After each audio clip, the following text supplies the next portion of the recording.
It's always interesting to watch new players and how they approach certain video games or genres. They can acclimate to the mechanics almost immediately, or struggle for hours on hand to figure things out. Then again, it isn't mutually exclusive to them. Sometimes even longtime players tend to make those same mistakes, consciously or not. Here are 15 such examples.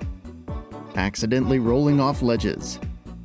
Listen, we've all been there. Maybe it was that one time that you meant to sprint in a Dark Souls title but didn't hold down the button. Or perhaps it occurred while platforming in Elden Ring or fighting Margit the Fell Omen. Nevertheless, it's still a rookie mistake that gets us every time, almost humbling and reminding us that we can mess up to such an extent despite so many hours in a game. Running and gunning in stealth titles. Can you go wild in games like Wolfenstein: The New Order and slaughter every last enemy, even if there are options for stealth? Sure. Is that possible in a game like Metal Gear Solid or Hitman? Only if you want to face failure, if not significant consequences. Nevertheless, some players still attempt to go the run-and-gun route in these titles, not understanding the entire concept of infiltration and/or subterfuge.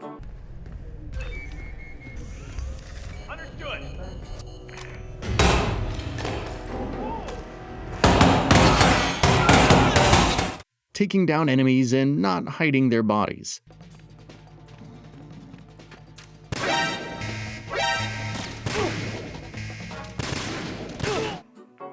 A more elementary mistake that newcomers and veterans can make is taking down enemies and leaving the bodies out in plain sight, resulting in detection. It may not hurt you in the moment or immediately after, however, in modern-era Hitman, where you need time to locate and take down a target, it can often be a difference maker. You're looking to sell this food. And that is Node and Cassidy taken care of. Button mashing in fighting games.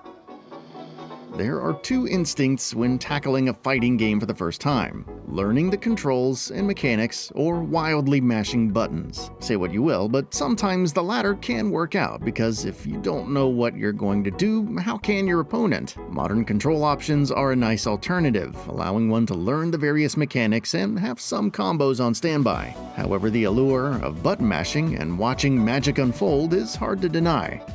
High equip load. New players in Souls-like titles often interpret certain armor as better simply because it offers more damage resistance, despite pushing their equipment load way overboard. Some may understand that they roll slower as a result, but not why this can be bad in terms of iframes and the general defensiveness offered. It doesn't take too long to switch things around, yet there are still some players who won't take the hint and push on regardless, and not because they're playing with a tanky build. High number equals better loot.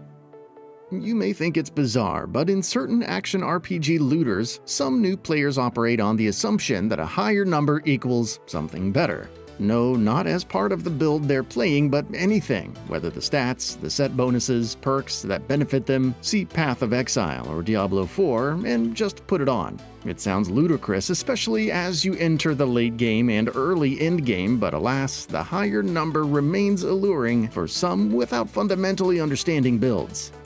Skipping tutorials.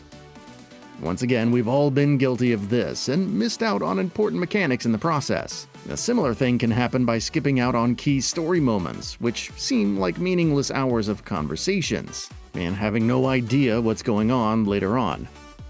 Rushing into team fights alone.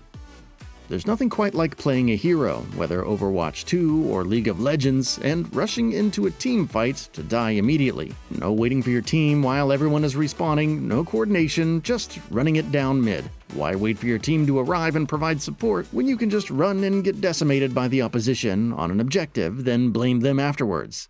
Every single time.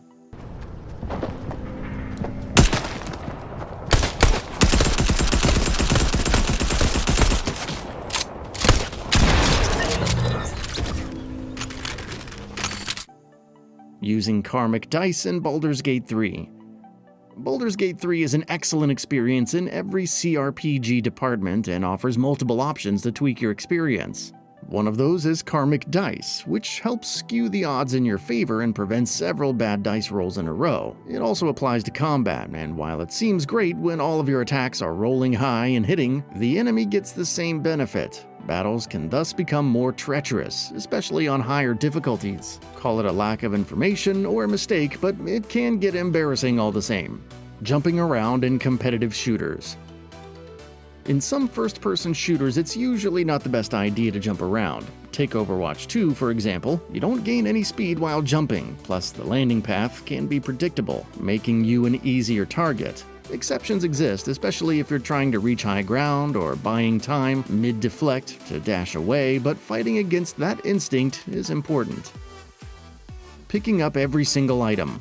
Usually picking up everything in a video game seems like a good idea, that is unless you're playing Skyrim, Fallout 4, or Starfield and get encumbered. Some players may know what they're doing and what those materials can be used for, but new players who never interact with base building may be baffled at what's taking up so much weight, or why they can pick up so much stuff that they never end up using. Not using cover.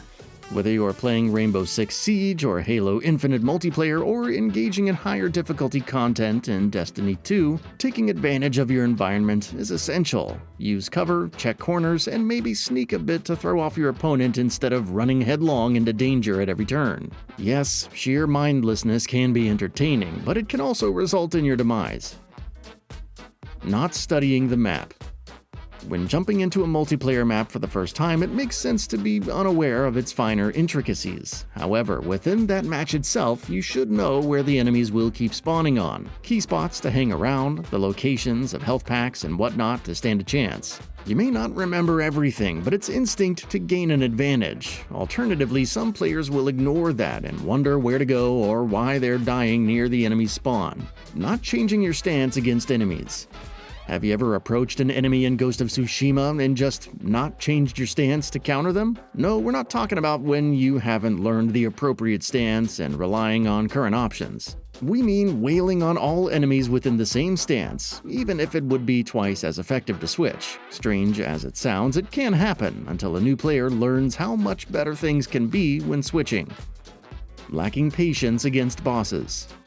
Finally, there's that desire to swing mindlessly at a boss, even if they're not open. Nevertheless, as much as we want to study patterns and learn how to take down a boss, greed can take over, whether you're just starting or have hundreds of hours played.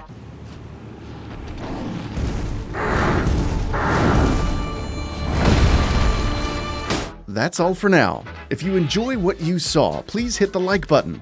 And if you're new to the channel, now is a great time to subscribe. We upload brand new videos every single day. After subscribing, don't forget to enable all notifications by clicking the bell icon. Thanks for watching this video, and we'll see you next time, right here on GamingBolt.